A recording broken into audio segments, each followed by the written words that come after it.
viongozi wa vyama vya ushirika vya msingi na vyama vikuu. Tunakwenda kufanya kikao mapema kwa ajili ya minada ya ufuta. Waombe wananchi wetu waache kuuza ufuta wao kwa walanguzi, kwa sababu karibuni tu tunakwenda kufungua minada ya ufuta. Kwa namna ambavyo minada inaendeshwa, tuna uhakika bei zitakwenda kuwa nzuri, kwa sababu bei ni za ushindani. Na bahati nzuri nimshukuru Rais wetu Dr. Samia Suluhu Hassan kwa kuwezesha ushirika. Mkoa wa Lindi wote mwaka huu tunakwenda kupima mazao kwa kutumia mizani za kidijitali, ambayo mizani ile mkulima akiweka mzigo anapata risiti hapo hapo, lakini anapata message kwenye simu yake. Hii itatusaidia sana kwamba tunakwenda kupunguza wizi kupitia mizani.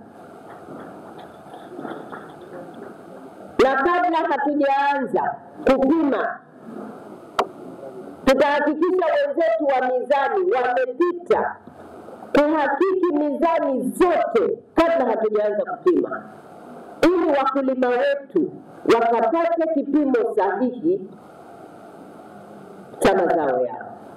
Hilo tutalisimamia kwa wingi na kwa karibu, ili tuhakikishe kwamba kila mkulima alichovuna analipwa kwa kile ambacho amepeleka kwenye mnada. Tunashukuru na kupongeza kwa namna ambavyo mmekuwa mnaongoza ushirika ndani ya mkoa wetu wa Lindi.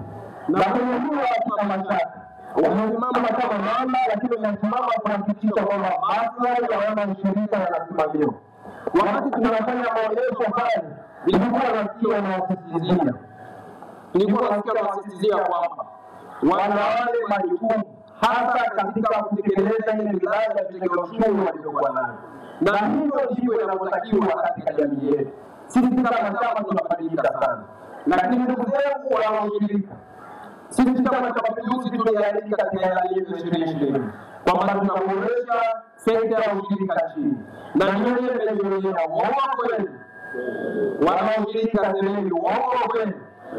Mheshimiwa Rais wa Jamhuri ya Muungano wa Tanzania na mwenyekiti wa Chama cha Mapinduzi amefanya kazi kubwa ya kuhakikisha kwamba maslahi ya wakulima na washirika yanazingatiwa katika nchi. Na tumeona katika mkoa wetu wa Lindi mmekuwa mkipata pembejeo za bure. Sio Lindi tu, haya mambo yamekuwa yanajitokeza nchi nzima. Hizo zote ni jitihada za kuhakikisha kwamba kama chama tawala tunasimamia kile ambacho tuliwaahidi wananchi tutakitekeleza.